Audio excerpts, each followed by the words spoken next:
Bonjour à tous, nous sommes les metteurs en scène de Soy des Cuba. Et on vous invite à embarquer pour Cuba. L'embarquement se fait ici au 13e art à Paris, place d'Italie, jusqu'au 26 mars et en tournée dans toute la France. Je suis Julie Dayan, je fais la direction artistique et la mise en scène et je la partage avec...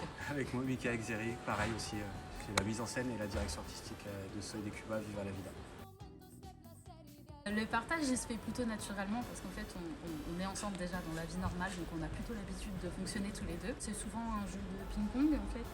S'il commence une idée sur la mise en scène, bien souvent je reviens dessus après pour la direction et puis inversement. Moi quand j'étais plus jeune, de 12 à 20 ans, j'ai fait de la musique. Et j'ai voulu en vivre et j'ai fait après du sound design, on a fait autre. Et Julie a fait la même chose mais avec la danse. Donc en fait ça nous permet, lorsqu'on met en scène des musiciens en live comme sur Soy des Cuba, intègrent à la scène ici et des danseurs, en fait on gagne très vite leur crédibilité et c'est ce qu'on aime faire en fait.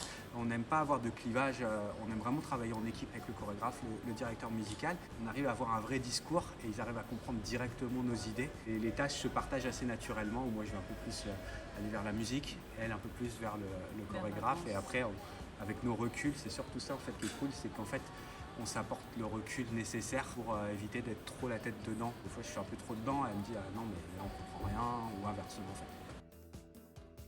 On a créé le spectacle à Cuba, on est allé à Cuba, on a vécu chez Rambert pendant plusieurs mois. Donc nous on a depuis, lorsqu'on a monté la première version, Diezer et Rambert on les connaît depuis pratiquement 15 ans. On ne peut pas diriger un spectacle cubain si on n'a pas été à Cuba parce qu'en fait ils ne vous écoutent pas, ils vous prennent pour des étrangers qui vont exploiter leur culture. En allant là-bas, en s'immisçant dans la culture, mais même le producteur Nicolas Ferré aussi, on y allait tous. En fait on a vécu dans cette vieille Havane. Avec Julien on a habité à 3 blocs de chez Rambert, on a aussi subi les coupures d'électricité, aussi l'eau, les restrictions d'eau, aussi les restrictions de nourriture, toutes ces choses-là. Avec les danseurs, le bus qui n'arrivait pas pour aller aux répétitions. Au début, il y a eu une belle surprise sur la culture cubaine parce que la culture cubaine, on la connaissait sous forme de Buena Vista Social Club ou de Tropicana ou sur quelque chose d'un peu daté ou un peu folklorique. Nous, on est arrivé avec quelque chose où on a voulu en fait utiliser cette culture pour créer une comédie musicale. On a été plus dans le côté un peu plus traditionnel cubain sur la première version. Il y avait un vrai panel musical un peu plus différent avec un voyage de la campagne à la Havane et autres. Sur celui-ci, on arrive avec quelque chose de plus fort où en fait, clairement, on utilise les codes de la comédie romantique. Grâce en fait à la musique cubaine et autres et toute cette danse, on en crée une comédie musicale, comme on peut créer un ballet ou comme on peut créer un film de comédie romantique à New York en fait. Mais là, ça se passe à Cuba, où on est vraiment à Cuba, on est voilà assis au coin d'une rue, fabrique de tabac, salle de boxe, musiciens dans la rue, salsa, on va s'engueuler, on va partir en chancleta, en rythme un peu plus afro, on va passer la fête, on va faire une rumba, en fait on utilise tous ces codes, on est un peu plus triste, on va chanter un son, on utilise en fait tous ces codes pour justement raconter notre histoire et qu'elle soit au service de notre histoire et de notre comédie romantique surtout et de notre deux personnages qui sont liés d'amour. Le public a été à chaque fois assez friand de cette culture cubaine et d'être surtout en immersion totale avec eux. Cette scène elle est ouverte vraiment dans la rue, on est au coin et elle s'ouvre vers le public. Et ils sont avec nous. Les musiciens, ils ne sont pas en fosse, ils sont sur scène. Et les danseurs sont là, on casse le mur directement au sein d'une chorégraphie.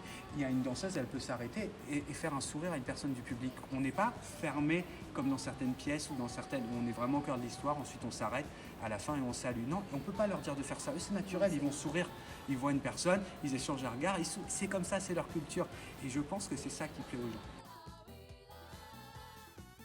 Il y a toujours de la place pour tout le monde, pour tout, et vraiment, faut jamais lâcher, aller au bout. Avec Julien, on a fait en fait, on a été invité à New York justement, où on a parlé à des danseurs, et je vais parler plus à des danseurs. Il ne faut pas se limiter en fait, parce que les comédiens ici qui sont là, et ceux qui jouent le rôle principal, sont juste danseurs à la base.